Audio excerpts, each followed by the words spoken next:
Hi, ನನ್ನೆಲ್ಲ ಶಿಕ್ಷಕ ಅರ್ಹತಾ ಪರೀಕ್ಷಾ ಆಕಾಂಕ್ಷಿಗಳೇ, ತಮ್ಮೆಲ್ಲರಿಗೂ ಸ್ವಾಗತ. ಇವತ್ತಿನ ಒಂದು ತರಗತಿಯಲ್ಲಿ ನಾವು ಟಿ ಪರೀಕ್ಷೆಯಲ್ಲಿ ಬರಬಹುದಾದ ಪತ್ರಿಕೆ 2ರ ಸಮಾಜ ವಿಜ್ಞಾನ ಬೋಧನಾಶಾಸ್ತ್ರದ ಅಧ್ಯಾಯ 2 ತರಗತಿ ವಿಧಾನಗಳು, ಚಟುವಟಿಕೆಗಳು ಮತ್ತು ಪ್ರವಚನಗಳ ಕುರಿತು ಒಂದಿಷ್ಟು ಮಹತ್ವಪೂರ್ಣವಾದಂಥ ಮಾಹಿತಿಯನ್ನು ತಮ್ಮೊಟ್ಟಿಗೆ ಹಂಚಿಕೊಳ್ತಾ ಇದ್ದೀನಿ. Let's look at the topic.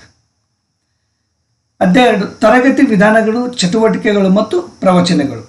ಹಾಗಾದರೆ ಈ ಕಲಿಕೆಯ ಮಗುವಿನಲ್ಲಿ ಆರಂಭವಾಗುವುದು ಶೈಕ್ಷಣಿಕ ಮನಃಶಾಸ್ತ್ರಜ್ಞರ ಪ್ರಕಾರ ತಾಯಿಯ ಗರ್ಭದಲ್ಲಿಯೇ ಎಂಬಂತೆ ಮಕ್ಕಳು ಜ್ಞಾನದ ಸಂಪಾದನೆಯನ್ನು ಕೇವಲ ಶಾಲೆಯಲ್ಲಿನ ತರಗತಿಯ 4 ಗೋಡೆಗಳ ಮಧ್ಯದಲ್ಲಿ ಆರಂಭವಾಗದೆ ನಾನಾ ಮೂಲಗಳಿಂದ ಜ್ಞಾನವನ್ನು ಸಂಪಾದನೆ ಮಾಡಿಕೊಳ್ಳುತ್ತದೆ. ಅಂದರೆ ಮಗುವಿನ ಸರ್ವಾಂಗೀಣ ವ್ಯಕ್ತಿತ್ವ ವಿಕಾಸವಾಗುವುದು ಕೇವಲ ಪಠ್ಯಪುಸ್ತಕದಿಂದ ಮಾತ್ರ ಸಾಧ್ಯವಿಲ್ಲ. ಸಮಾಜದ ವಿವಿಧ ಮೂಲಗಳಿಂದ ಹಾಗೂ ವಿವಿಧ ಚಟುವಟಿಕೆಗಳಿಂದ ಅದು ನಿರಂತರವಾಗಿ ನಡೆಯುವ ಒಂದು ಪ್ರಕ್ರಿಯೆಯಾಗಿದೆ ಅಂತ ಹೇಳ್ಬೋದು. ಇನ್ನು ತರಗತಿಯಲ್ಲಿ ಪರಿಣಾಮಕಾರಿ ಕಲಿಕೆಗೆ ನಾನಾ ರೀತಿಯ ವಿಧಾನಗಳು ಹಾಗೂ ಚಟುವಟಿಕೆಗಳು ಅಳವಡಿಸಿಕೊಂಡಾಗ ಮಗುವಿನ ಸರ್ವಾಂಗೀಣ ವಿಕಾಸವಾಗಲು ಸಾಧ್ಯವಾಗುತ್ತದೆ. ಈ ಒಂದು ಬೃಹತ್ ಆಶಯದಂತೆ ಪ್ರತಿಯೊಂದು ಮಗು ಶಿಕ್ಷಣ ಕಲಿಯಲಿ ಎಂಬ ಆಶಯದಂತೆ ಸರ್ಕಾರ ಅನೇಕ ರೀತಿಯಲ್ಲಿ ಚಟುವಟಿಕೆ ಆಧಾರಿತ ಶಿಕ್ಷಣವನ್ನು ನೀಡಲು ಭಾಗವಹಿಸುವಂತೆ ಮಾಡುವುದೇ ಇದರ ಒಂದು ಪ್ರಮುಖ ಗುರಿಯಾಗಿದೆ ಅಂತ ಹೇಳ್ಬೋದು. ಇನ್ನು ಆ ಒಂದು ನಿಟ್ಟಿನಲ್ಲಿ 2005ರಲ್ಲಿ ಈ NCFM ಮತ್ತು ನ್ಯಾಷನಲ್ ಕರಿಕ್ಯುಲಮ್ ಫ್ರೇಮ್ವರ್ಕ್ ರಾಷ್ಟ್ರೀಯ ಪಠ್ಯಕ್ರಮ ಚೌಕಟ್ಟು ಅಡಿಯಲ್ಲಿ ಬೋಧನೆಯು ನಿರಾಶಾದಾಯಕವಾಗದಂತೆ ಕ್ರಿಯಾಶೀಲವಾಗಿರುವಂತೆ ಮಾಡಲು ಚಟುವಟಿಕೆ ಆಧಾರಿತ ಬೋಧನೆಗೆ ಹೆಚ್ಚು ಒತ್ತನ್ನು ನೀಡಲಾಗುತ್ತದೆ. ಇನ್ನು ಅಲ್ಲದೆ 2009ರಲ್ಲಿ RTE ಅಂದರೆ ರೈಟ್ ಟು ಎಜುಕೇಷನ್, ಶಿಕ್ಷಣದ ಹಕ್ಕು ಎಂಬ ಕಾಯ್ದೆಯನ್ನು ಕೂಡ ಸರ್ಕಾರ ಜಾರಿಗೆ ತಂದು ದೇಶದ ಪ್ರತಿಯೊಂದು ಮಗು ಕನಿಷ್ಠ 8ನೇ ತರಗತಿಯವರೆಗೆ ಶಿಕ್ಷಣದಿಂದ ವಂಚಿತರನ್ನಾಗಿ ಮಾಡಬಾರದು ಎಂಬ ಉದ್ದೇಶದಿಂದ ಎಲ್ಲರಿಗೂ ಶಿಕ್ಷಣ ಎಂಬ ನಿಯಮವನ್ನು ಜಾರಿಗೆ ತಂದಿದೆ. ಅದರರ್ಥ ವಿದ್ಯಾರ್ಥಿಗಳು ಆಸಕ್ತಿದಾಯಕವಾಗಿ ಕಲಿಕೆಯಲ್ಲಿ ತೊಡಗಿಸಿಕೊಳ್ಳುವಂತೆ ಪ್ರೇರಣೆಯನ್ನುಂಟು ಮಾಡುವ ಅಂಶಗಳೇ ಚಟುವಟಿಕೆಗಳು. ಓಕೆ, ಆ್ಯಂಡ್ ಇನ್ನು ತರಗತಿಯಲ್ಲಿ ಚಟುವಟಿಕೆಯಿಂದಾಗುವ ಅನುಕೂಲಗಳು ಮತ್ತು ಅದರ ಪ್ರಾಮುಖ್ಯತೆ ಏನು ಅಂತನ್ನೋದಾದರೆ, ಮೊದಲನೇದಾಗಿ ವಿದ್ಯಾರ್ಥಿಗಳು ಆಸಕ್ತಿಯಿಂದ ಕಲಿಕೆಯಲ್ಲಿ ತೊಡಗಿಸಿಕೊಳ್ಳಲು ಸಹಾಯಕವಾಗುತ್ತದೆ. ಇನ್ನು ಸ್ವ ಅನುಭವವನ್ನು ಹೊಂದುವಂತೆ ಮಾಡುತ್ತಾನೆ. ಆ್ಯಂಡ್ ಪರಿಣಾಮಕಾರಿಯಾಗಿ ಕಲಿಕೆಗೆ ಸಹಾಯಕವಾಗುತ್ತೆ. ಕಲಿಕೆಯಲ್ಲಿ ನೈಜತೆಯನ್ನು ಉಂಟು ಮಾಡುತ್ತದೆ. ಇನ್ನು ವಿದ್ಯಾರ್ಥಿಗಳಲ್ಲಿ ಧೈರ್ಯವನ್ನು ಬೆಳೆಸಲು ಸಹಾಯಕವಾಗುತ್ತದೆ. ಇನ್ನು ನಾಯಕತ್ವದ ಗುಣಗಳನ್ನು ಕೂಡ ಬೆಳೆಸಲಿಕ್ಕೆ ಸಹಾಯಕವಾಗುತ್ತದೆ. ಆ್ಯಂಡ್ ತಾರ್ಕಿಕ ಆಲೋಚನೆಗೆ ಸಹಾಯಕವಾಗುತ್ತದೆ. ಇನ್ನು ಗುಂಪಿನಲ್ಲಿ ಚರ್ಚಿಸಿ ತೀರ್ಮಾನ ತೆಗೆದುಕೊಳ್ಳುವ ಭಾವನೆ ಬೆಳೆಯುತ್ತದೆ. ವಿದ್ಯಾರ್ಥಿಯ ಸರ್ವಾಂಗೀಣ ಬೆಳವಣಿಗೆಗೆ ಪೂರಕವಾಗಿದೆ. ವಿದ್ಯಾರ್ಥಿಗಳಲ್ಲಿ ಸ್ವಂತಿಕೆಯನ್ನು ಪ್ರದರ್ಶಿಸಲು ಸಹಾಯಕವಾಗಿದೆ. ಇನ್ನು ವಿದ್ಯಾರ್ಥಿಗಳಲ್ಲಿ ಬೌದ್ಧಿಕ ಸಾಮರ್ಥ್ಯ ಬೆಳೆಸುತ್ತದೆ. ವಿದ್ಯಾರ್ಥಿ, ಶಿಕ್ಷಕ, ಪೋಷಕ ಹಾಗೂ ಸಮುದಾಯದ ಮಧ್ಯೆ ಉತ್ತಮ ಬಾಂಧವ್ಯ ಬೆಳೆಯಲಿಕ್ಕೆ ಇದು ಸಹಕಾರಿಯಾಗಿದೆ ಅಂತ ಹೇಳ್ಬೋದು. ಆ್ಯಂಡ್ ರಾಷ್ಟ್ರೀಯ ಮೌಲ್ಯಗಳನ್ನು ಬೆಳೆಸಲು ಕೂಡ ಇದು ಸಹಾಯಕವಾಗಿದೆ. ಇನ್ನು ವಿದ್ಯಾರ್ಥಿಗಳ ಕೌಶಲ್ಯ, ಅಭಿರುಚಿ ಮತ್ತು ಆಸಕ್ತಿಗಳನ್ನು ಕೂಡ ಬೆಳೆಸುತ್ತದೆ. ಇನ್ನು ಕಲಿಕಾ ಚಟುವಟಿಕೆಗಳ ವರ್ಗೀಕರಣವನ್ನು ಯಾವ ರೀತಿ ಮಾಡ್ಬೋದು ಅಂತಂದರೆ, ಮೊದಲನೇದಾಗಿ ಈ ಕಲಿಕೆಯ ಆಸಕ್ತಿದಾಯಕ ಹಾಗೂ ಪರಿಣಾಮಕಾರಿಯಾಗಲು ತರಗತಿಯಲ್ಲಿ ಶಿಕ್ಷಕರು ತಮ್ಮ ವಿದ್ಯಾರ್ಥಿಗಳ ಮೂಲಕ ಆ ಒಂದು ಪರಿಸರ ವ್ಯವಸ್ಥೆಗೆ ಅನುಗುಣವಾಗಿ ವಿವಿಧ ರೀತಿಯಲ್ಲಿ ಚಟುವಟಿಕೆಯನ್ನು ನೀಡಲು ಸಾಧ್ಯವಿದೆ. ಅಂದರೆ ಈ ಒಂದು ಅಂಶವನ್ನು ಆಧಾರವಾಗಿಟ್ಟುಕೊಂಡು ಕಲಿಕಾ ಚಟುವಟಿಕೆಯನ್ನು ನಾವು 2 ರೀತಿಯಲ್ಲಿ ವರ್ಗೀಕರಣವನ್ನು ಮಾಡಬಹುದು. ಒಂದೇದು ಏನು ಅಂತಂದರೆ ತರಗತಿಯೊಳಗಿನ ಕಲಿಕಾ ಚಟುವಟಿಕೆ, ಎರಡನೇದು ತರಗತಿ ಹೊರಗಿನ ಕಲಿಕಾ ಚಟುವಟಿಕೆಗಳು. ಓಕೆ, ಸೊ ಈ ತರಗತಿ ಒಳಗಿನ ಕಲಿಕಾ ಚಟುವಟಿಕೆಗಳು ಯಾವುವು ಅಂತಂದರೆ, ಒಂದನೇದು ಓದುವುದು, ಬರವಣಿಗೆ, ಪ್ರಯೋಗಗಳು, ಇನ್ನು ಚರ್ಚಾಕೂಟಗಳು, ಉಪನ್ಯಾಸ, ರಸಪ್ರಶ್ನೆ, ಆಮೇಲೆ ಚಾರ್ಟ್ಗಳನ್ನು ತಯಾರಿಸುವಂಥದ್ದು, ಇನ್ನು ಪಾತ್ರಾಭಿನಯ ಮಾಡುವಂಥದ್ದು.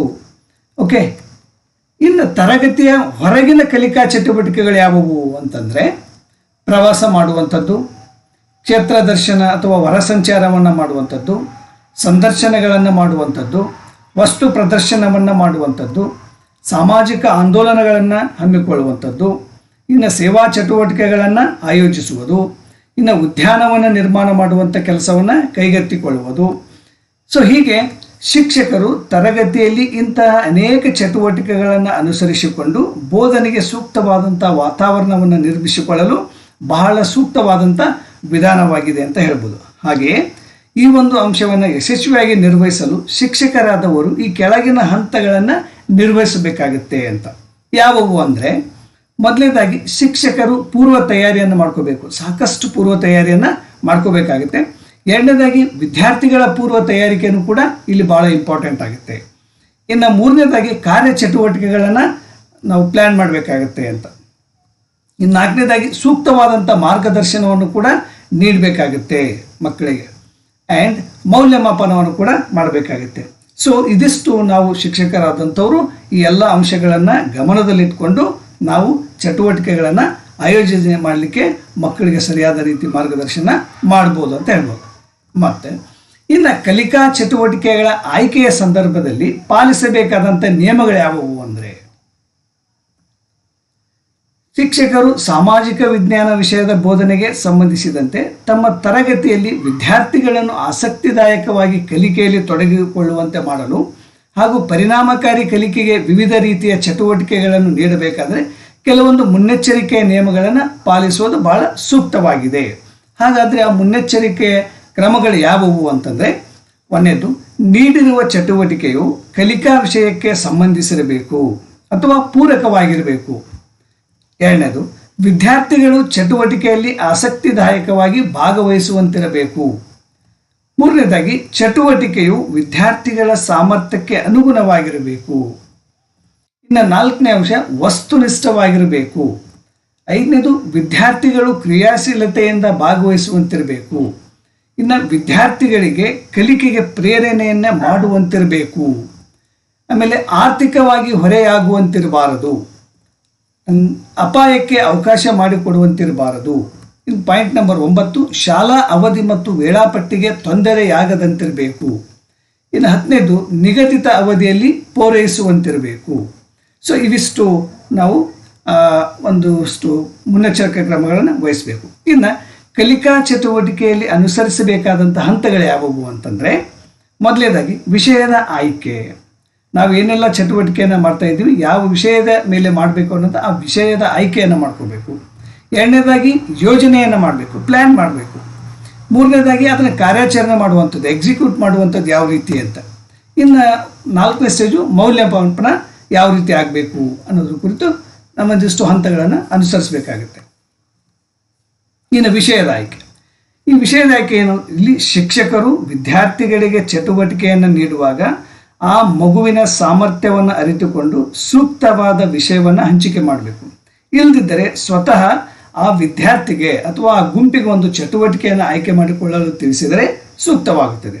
ಹೀಗೆ ಮಾಡುವುದರಿಂದ ಶಿಕ್ಷಕರು ವಿದ್ಯಾರ್ಥಿಯಿಂದ ನಿರೀಕ್ಷಿಸಿದ ಫಲಿತಾಂಶ ಪಡೆಯಲು ಅನುಕೂಲವಾಗುತ್ತೆ. ಅಂದರೆ ಇಲ್ಲಿ ಮಕ್ಕಳಿಗೆ ಯಾವ ವಿಷಯದ ಮೇಲೆ ಒಂದು ಮಾಡಲಿಕ್ಕೆ ಅವರಿಗೆ ಆಸಕ್ತಿ ಇದೆ, ಅವರ ಒಂದು ಆಸಕ್ತಿಗೆ ಅನುಗುಣವಾಗಿ ಆಯ್ಕೆಯನ್ನು ಮಕ್ಕಳಿಗೆ ಬಿಟ್ಟುಕೊಡುವಂಥದ್ದು.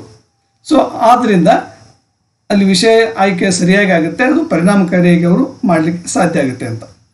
ಇನ್ನು ಎರಡನೇದಾಗಿ ಯೋಜನೆ ಮಾಡುವಂಥದ್ದು. ಶಿಕ್ಷಕರು ವಿದ್ಯಾರ್ಥಿಗಳಿಗೆ ನೀಡಿದ ಚಟುವಟಿಕೆಗೆ ಸಂಬಂಧಿಸಿದಂತೆ ಸೂಕ್ತವಾದ ತಯಾರಿಯನ್ನು ಮಾಡಿಕೊಳ್ಳಲು ಸರಿಯಾದ ಯೋಜನೆ ಹಾಕಿಕೊಳ್ಳಲು ತಿಳಿಸುತ್ತದೆ. ಇನ್ನು ಕಾರ್ಯಾಚರಣೆ ಹೇಗೆ ಮಾಡಬೇಕು ಅಂದರೆ, ಆಯ್ಕೆ ಮಾಡಿಕೊಂಡ ಚಟುವಟಿಕೆಗೆ ಸೂಕ್ತ ಯೋಜನೆಯನ್ನು ತಯಾರಿಸಿಕೊಂಡು ಕಾರ್ಯವನ್ನು ಪ್ರಾರಂಭಿಸುವುದು, ಅದಕ್ಕೆ ಸಂಬಂಧಿಸಿದ ಎಲ್ಲ ಮಾಹಿತಿಗಳನ್ನು ವಿವಿಧ ಮೂಲಗಳಿಂದ ಸಂಗ್ರಹಿಸಿ ಕ್ರೋಢೀಕರಣಗೊಳಿಸುವುದು.